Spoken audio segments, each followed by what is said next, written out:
जी अस्सलाम वालेकुम। मैं हूँ अवैस सलीम और कल की तरह आज भी मेरे साथ हैं जावेदुर रहमान इस्लामाबाद से और हमारे ख़ास मेहमान फ़ाहद हुसैन वज़ीर आज़म के मुशीर और स्पोक्समैन इस्लामाबाद से हैं। हमने कल की गुफ्तगू में इनसे जो सियासी माहौल है, इमरान खान साहब की सियासत है, हुकूमत की स्ट्रैटेजी है, उस पर बात की थी और आज हम इनसे बात करेंगे जो इनका सहाफ़ती तजर्बा रहा है, उसको छोड़कर ये सियासत के मैदान में क्यों गए और ये सारी गुफ्तगू आप एएसएम टुडे के प्लेटफॉर्म पर भी देख सकेंगे और नया दौर पर भी देख सकेंगे। तो आप इन दोनों प्लेटफॉर्म्स को ट्यून इन करें।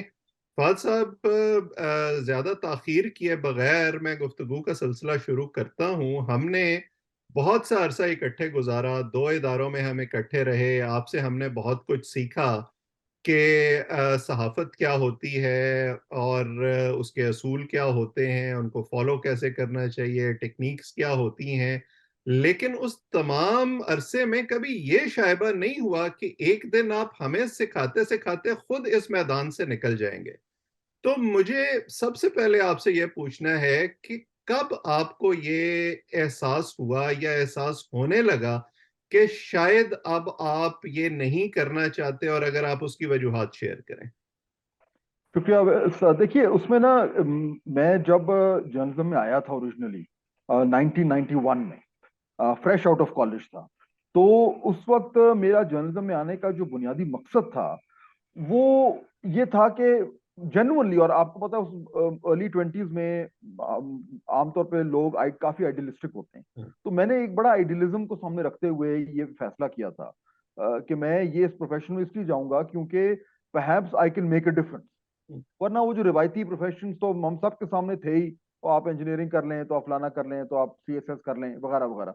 वो मैंने जान के नहीं किए। हालांकि उस वक्त जर्नलिज्म में आना कोई इतना ज्यादा जिसे कहें कि वो एक इतना बड़ा फैशन नहीं था जो बाद वायबल में। नहीं था, मतलब मैं तो आपके कई साल के बाद इस प्रोफ़ेशन में आया, तो मैंने भी वो वक़्त देखा है जब लोग पूछते थे कि अच्छा आप सहाफ़ी हैं, तो करते क्या हैं एक्चुअली? Exactly exactly. तो वो इसलिए उस वक्त जब मैंने ये फैसला किया तो उसके पीछे जेन्युइनली, यानी ये हो सकता है शायद ये थोड़ा सा क्लीशेड लगे, लेकिन जेन्युइनली मेरा मेरा मकसद ये था कि यहाँ पे आके शायद मैं कुछ आई can make a difference in in society.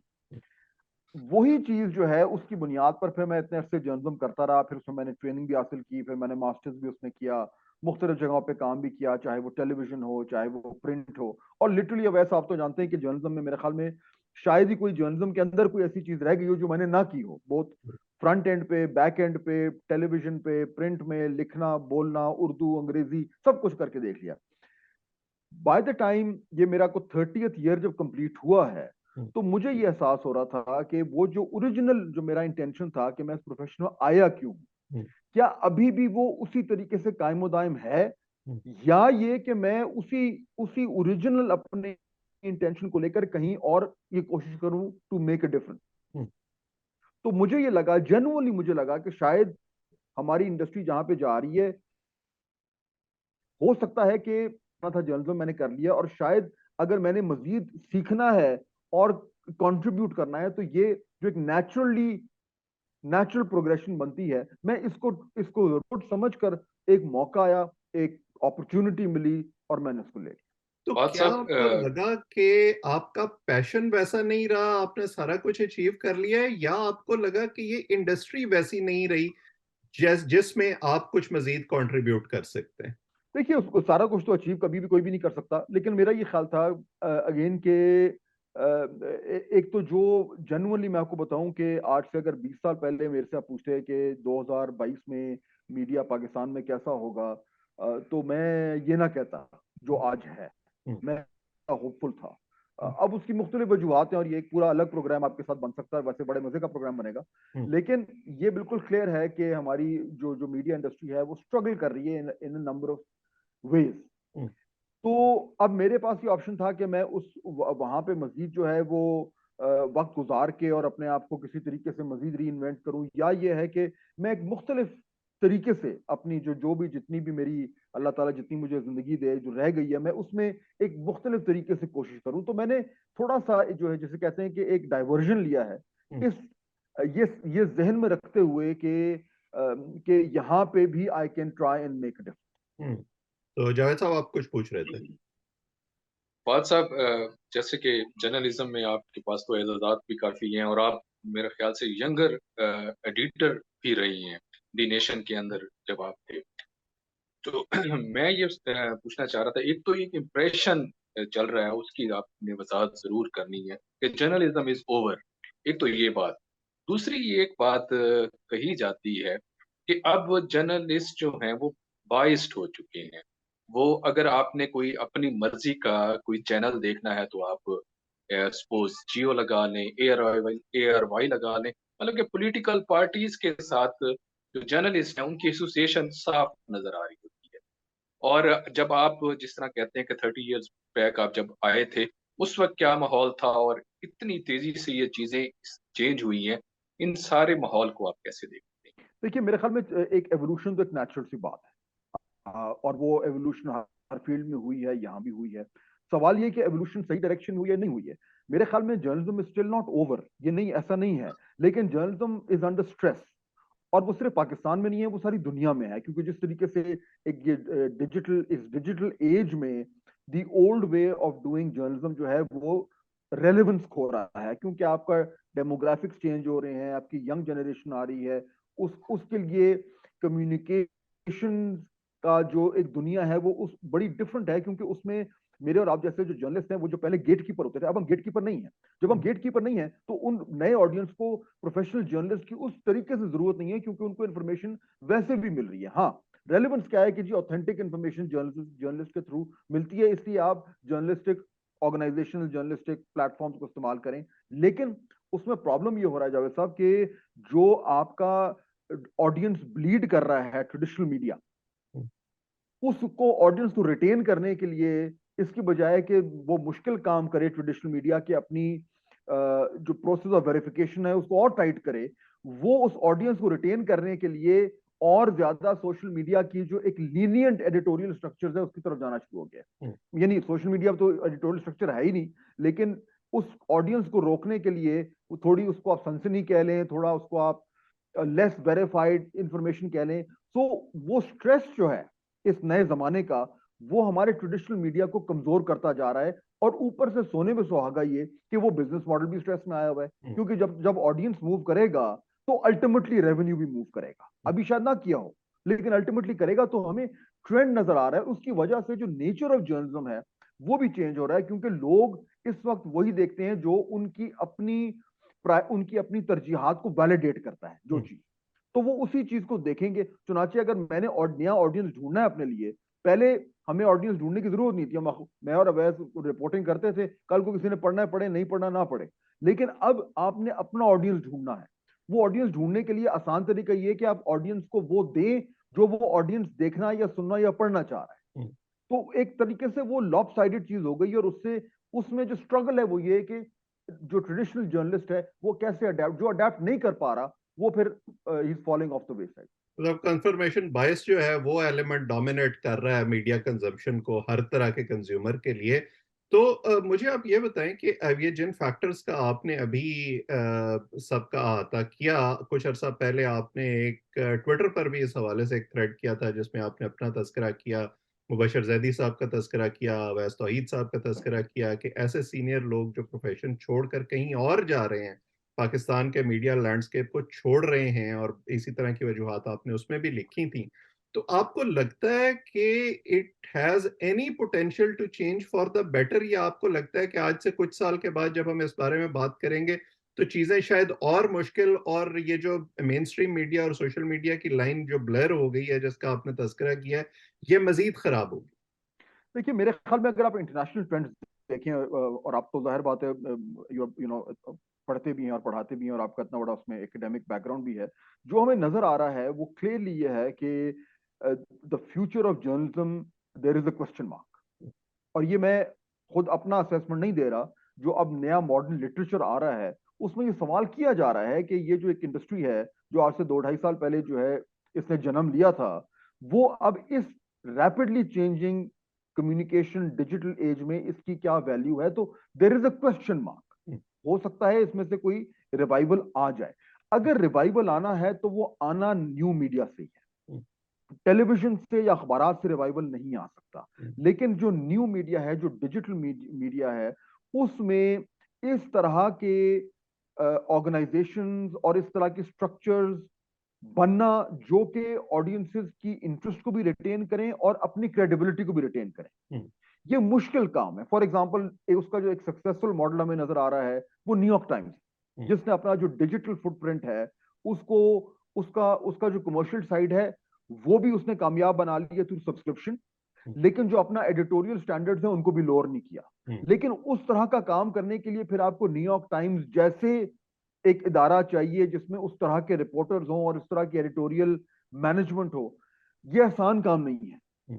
तो इसलिए if I look at the Pakistani market, मुझे लगता यह है कि बड़ी ही जेन्युइन किस्म की एडिटोरियल जो है वो इनोवेशन करनी पड़ेगी पाकिस्तान में to to retain the best of journalism in in in this changing as.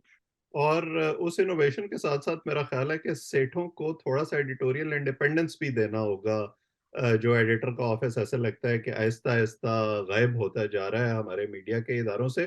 तो अब मैं आपकी तरफ वो बाउंसर फेंकता हूँ, जो शायद आप वेट कर रहे होंगे उसका। जब आपने ये फैसला किया कि आप ये ट्रांजिशन करेंगे, तो आपको पता है कि पूरी दुनिया में तो इस हवाले से एक राइज तरीका कार है। लोग मीडिया से दूसरे प्रोफेशंस में भी जाते हैं, सरकार का भी हिस्सा बनते हैं, वापस भी आते हैं, लेकिन हमारे यहाँ एक खास तरह का माहौल है। और लोग ये समझते हैं कि शायद अगर कोई सरकार का हिस्सा बन गया है सहाफ़ी, तो उसका कॉन्फ्लिक्ट ऑफ इंटरेस्ट है, उसने शायद अपने मनसब को इस्तेमाल करके वो पोजीशन हासिल की है, इस तनकीद का निशाना आपको भी बनना पड़ा। तो आपने इस बारे में सोचा नहीं, और अगर सोचा तो किस तरह से अब आप हैंडल करते हैं उसको? देखिए, ये बात आपकी दुरुस्त है कि सारी दुनिया में इस तरह के मामले, इस तरह के जो ट्रांजेक्शन है वो होते रहते हैं, इसमें कोई इतनी अनोखी बात नहीं है। बहरहाल पाकिस्तान में भी बहुत सारे ऐसे हुए हैं, कुछ लोग ऐसे जिन्होंने मीडिया से पॉलिटिक्स की तरफ आए या और उसके बाद वहीं रह गए, कुछ लोग जो आए और वापस चले गए और वापस जाके एक्सेप्ट भी हो गए और आज भी वो काम कर रहे हैं। तो ये नहीं, इसमें कोई इतना बड़ा कोई ब्लैक एंड व्हाइट वाला सिलसिला नहीं है। लेकिन जो मेरा मेरा बिल्कुल मैंने ये सोचा था सब कुछ कि मैंने क्या करना है, और मेरा जो जो मेरे जहन में जो है बात वो यही है कि मैंने, अब जाहिर बात है, इतना बड़ा एक फैसला करने के बाद मैंने वापस जाके एक वर्किंग जर्नलिस्ट तो नहीं बनना, वो बनना भी नहीं चाहिए। अब ऐसा यानी मैं खुद अब कम से कम अपने लिए ये दावा करता हूँ कि मैंने जो 30-31 साल जो जर्नलिज्म किया, to the best of my ability किया। हर हवाले से मैंने कोशिश की कि जितना ज्यादा मैं प्रोफेशनल जर्नलिज्म कर सकता हूँ वो मैं करूं। लेकिन जब मैंने फैसला किया कि अब मैंने यहाँ से हटना है, तो फिर मैंने डंके की चोट पर सरेआम जो है मैंने फैसला किया। मैंने छुप छुपा के जर्नलिज्म में रहते हुए जो है वो मैंने सियासत नहीं की। बहरहाल अब मैं इधर आ गया हूं, तो मेरा ये प्लान है कि मैंने वर्किंग जर्नलिस्ट तो नहीं बनना, लेकिन रहना मैंने, जाहिर बात है, क्योंकि मैं कम्युनिकेशंस मीडिया यही मैंने सारी उम्र किया है, तो मेरी फील्ड तो यही है। इस फील्ड में ही मैं कुछ ना कुछ करूंगा, बहुत ज्यादा स्कोप है।